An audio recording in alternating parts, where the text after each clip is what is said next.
एक बार फिर से स्वागत है आपकी अपनी मिस्टर क्रेजी कहानी में। स्वामी विवेकानंद को कौन नहीं जानता है।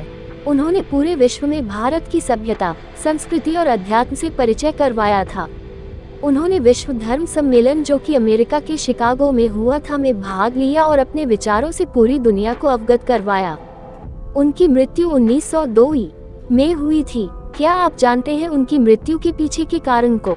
आइए इस लेख के माध्यम से उनके और उनकी मृत्यु के कारण के बारे में जानते हैं। स्वामी विवेकानंद का जन्म 12 जनवरी 1863 को कोलकाता में हुआ था। उनका घर का नाम नरेंद्र दत्त था। वे काफी तीव्र बुद्धि वाले थे। जब उन्होंने रामकृष्ण परमहंस की प्रशंसा सुनी तो वो उनके पास कुछ तर्क करने के उद्देश्य से गए थे, लेकिन रामकृष्ण जी पहचान गए थे कि ये वही शिष्य है जिनका उनको काफी समय से इंतजार था। आगे चलकर विवेकानंद जी के गुरु रामकृष्ण ही हुए। स्वामी विवेकानंद ने 25 वर्ष में ही गेरुआ वस्त्र धारण कर लिया था और इसके बाद पैदल ही उन्होंने संपूर्ण भारतवर्ष की यात्रा की। स्वामी विवेकानंद जी का दृढ़ विश्वास था कि अध्यात्म विद्या और भारत दर्शन के बिना विश्व अनाथ हो जाएगा।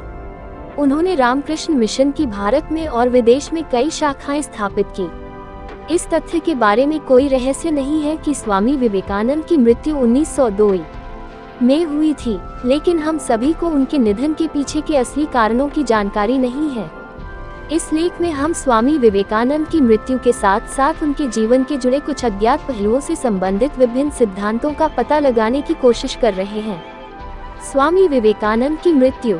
स्वामी विवेकानंद को 31 से अधिक बीमारियां थी, जिनमें से एक बीमारी उनका निद्रा रोग से ग्रसित होना भी था। अपने जीवन के अंतिम दिन स्वामी विवेकानंद ने अपने शिष्यों के बीच शुक्ल यजुर्वेद की व्याख्या की थी और कहा कि ये समझने के लिए कि इस विवेकानंद ने अब तक क्या किया है, हमें एक और विवेकानंद चाहिए। उनके शिष्यों के अनुसार जीवन के अंतिम दिन 4 जुलाई 1902 को भी उन्होंने अपनी ध्यान करने की दिनचर्या को नहीं बदला और प्रातः 2-3 घंटे तक ध्यान किया और ध्यानावस्था में ही अपने ब्रह्मरंध्र को भेद कर महासमाधि ले ली थी। उनके निधन की वजह तीसरी बार दिल का दौरा पड़ना था। उनकी अंत्येष्टि बेलूर में गंगा के तट पर चंदन की चिता पर की गई थी। इसी गंगा तट के दूसरी ओर उनके गुरु रामकृष्ण परमहंस का 16 वर्ष पूर्व अंतिम संस्कार हुआ था। अपनी मृत्यु के समय विवेकानंद की उम्र 39 वर्ष थी। विवेकानंद ने अपनी मृत्यु के बारे में पहले की भविष्यवाणी कर रखी थी कि वह 40 वर्षों तक जीवित नहीं